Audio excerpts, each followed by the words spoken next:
You're 25 and watching your college friends get promoted while you're still figuring out what you want to do. You're 35 and seeing people younger than you launching startups while you're stuck in a job you hate. You're 45 and wondering if it's too late to chase the dream you abandoned 20 years ago.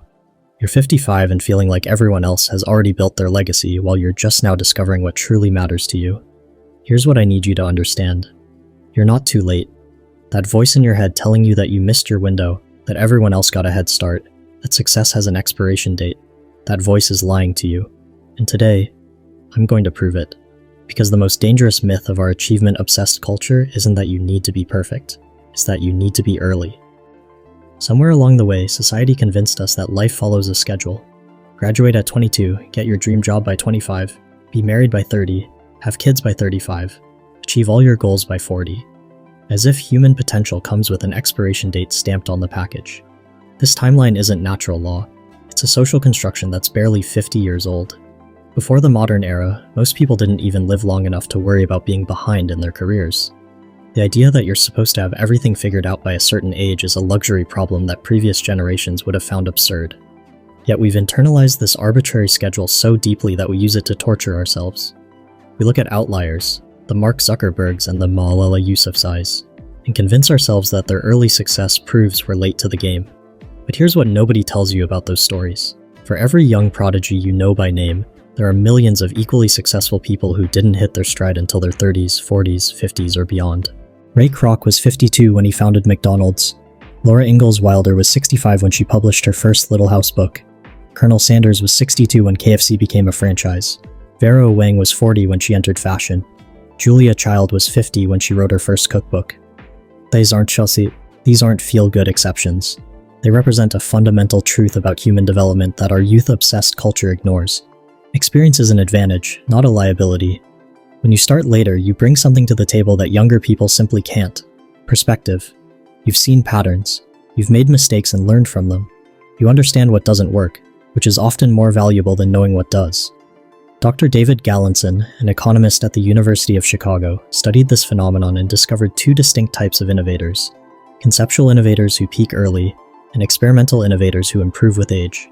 The experimental innovators, think Cezanne, Hitchcock, Robert Frost, often do their best work in their later years because their creativity is built on accumulated wisdom, not raw inspiration. You're not behind, you're building. But let's address the elephant in the room. Social media has turned comparison into a full-time job. Every day, your feed is flooded with highlight reels of people who seem to be crushing life while you're still trying to figure out the rules. Here's what those posts don't show you. The years of uncertainty, the failures that preceded the success, the privilege that created opportunities, the mental health struggles behind the perfect image. That entrepreneur celebrating their overnight success? They probably failed at 3 previous ventures. That author with the best-selling debut novel? They likely wrote 4 books that never got published. That influencer with the perfect life? They're probably dealing with anxiety you can't see. You're comparing your behind the scenes to everyone else's highlight reel, and then wondering why you feel inadequate. It's like judging your cooking skills based on restaurant photos. Of course it doesn't measure up, because you're not seeing the team of chefs, the professional lighting, and the 50 failed attempts that got thrown away. Your brain is literally designed to grow and change throughout your entire life. Neuroplasticity, your brain's ability to form new neural connections, doesn't stop at 25 or 35 or 65. It continues until you die. Dr. Michael Merzenich, a neuroscience pioneer, has shown that adults can rewire their brains as effectively as children. The myth that you can't teach an old dog new tricks isn't just wrong, it's neurologically impossible. Your brain is constantly updating its software, and the hardware can be upgraded at any age. This means that the skills you think you're too old to learn, coding, languages, instruments, sports, art, are all still available to you. Your brain doesn't check your birth date before deciding whether to form new connections. Let me tell you about Maria. At 47, she was a burned-out marketing executive who felt trapped in a career she'd built for someone else's expectations. Everyone told her she was crazy to walk away from her comfortable salary. "You're too old to start over," they said. "Think about your retirement, think about stability." Today, Maria runs a successful consulting business helping small businesses grow their online presence. She's built a steady client base and finally feels fulfilled by her work. She didn't succeed despite starting later. She succeeded because she started later. Her marketing background gave her insights that younger consultants lack. Her corporate experience taught her how to manage client relationships. Her years of feeling unfulfilled gave her the motivation to work harder than someone who'd never questioned their path. Starting over isn't starting from zero, it's starting from experience. But I've already spent so many years going in the wrong direction, you might think. All that time was wasted. No time is wasted if it taught you something. Every job you hated clarified what you actually want. Every relationship that ended taught you about yourself. Every failure eliminated one way that doesn't work. Steve Jobs talked about this in his Stanford commencement speech, how you can only connect the dots looking backward. The random experiences that seem unrelated now will suddenly make perfect sense when you find your true path. That degree you didn't use, it taught you critical thinking. That job you hated, it gave you industry knowledge. That hobby you abandoned, it developed skills that will transfer in ways you can't yet imagine. Nothing is wasted. Everything is preparation. Here's a question that will change how you think about timing. What exactly are you late for? Seriously, what cosmic deadline are you missing? What universal calendar says you should have accomplished certain things by certain ages? The urgency you feel isn't based on reality. It's based on artificial scarcity created by a culture that profits from your anxiety. Marketing companies want you to believe that opportunities are limited, that windows close, that you need to buy now or miss out forever. But most meaningful opportunities don't have expiration dates. The chance to learn something new, to create something meaningful, to help other people, to become who you're meant to be. These opportunities renew themselves every single day. You know what actually creates success? Not perfect timing, not being first to market, not having everything figured out from the beginning. It's consistent action over time. James Clear writes about this in Atomic Habits, how small, consistent improvements compound into remarkable results. If you get 1% better every day for a year, you'll end up 37 times better than when you started.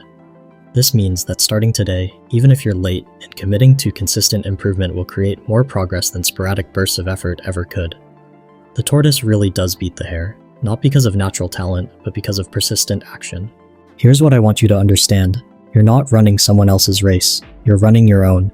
Your timeline is not their timeline. Your definition of success doesn't have to match their definition. Your path doesn't have to follow their path. Maybe your version of success is writing one beautiful book instead of building a media empire. Maybe it's teaching kids instead of managing a corporation. Maybe it's mastering a craft instead of maximizing profit. Maybe it's finding peace instead of chasing fame. All of these are valid. All of these are valuable. None of them have deadlines. In some ways, starting now gives you advantages that starting earlier never could. You have clarity about what you don't want, which is incredibly valuable.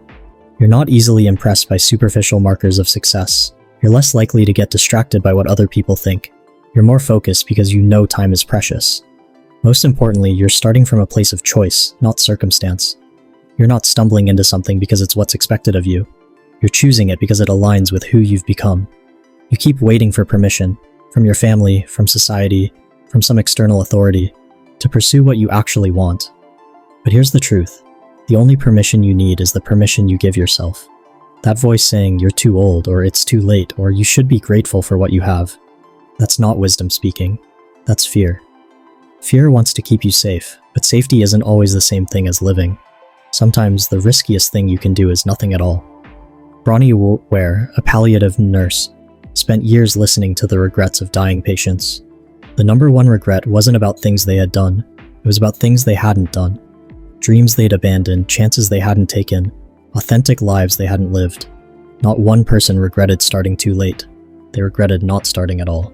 You don't want to be 80 years old wondering what would have happened if you'd been brave enough to try. You don't want to spend your final years haunted by the phrase, what if? When you finally stop making excuses and start pursuing what matters to you, something beautiful happens. You give other people permission to do the same. Your courage becomes contagious. Your example shows others that it's possible to change course, to prioritize authenticity over security, to bet on yourself even when the odds seem stacked against you. You become living proof that it's never too late to become who you're meant to be.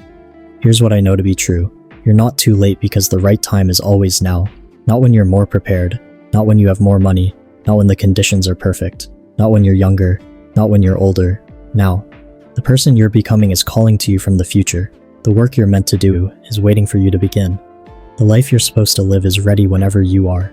Stop waiting for permission. Stop comparing your timeline to others. Stop believing that your best days are behind you. Right now, in this moment, you have a choice. You can continue believing that you're too late, that you've missed your chance, that the window of opportunity has closed. where you can recognize that every day is a new beginning, every moment is a fresh start, every breath is another chance to move toward who you're meant to become. The story you've been telling yourself about being behind, about missing your window, about being too old or too inexperienced or too anything, that story ends today. Your new story begins with this sentence: I'm not too late, I'm exactly on time for my own life. The only timeline that matters is yours. The only permission you need is your own. The only time that exists is now. If you're ready to stop making excuses and start making progress, type "My time is now" in the comments below. Let's build a community of people who refuse to believe it's too late to begin. Stop waiting, start now. Your future self is counting on it.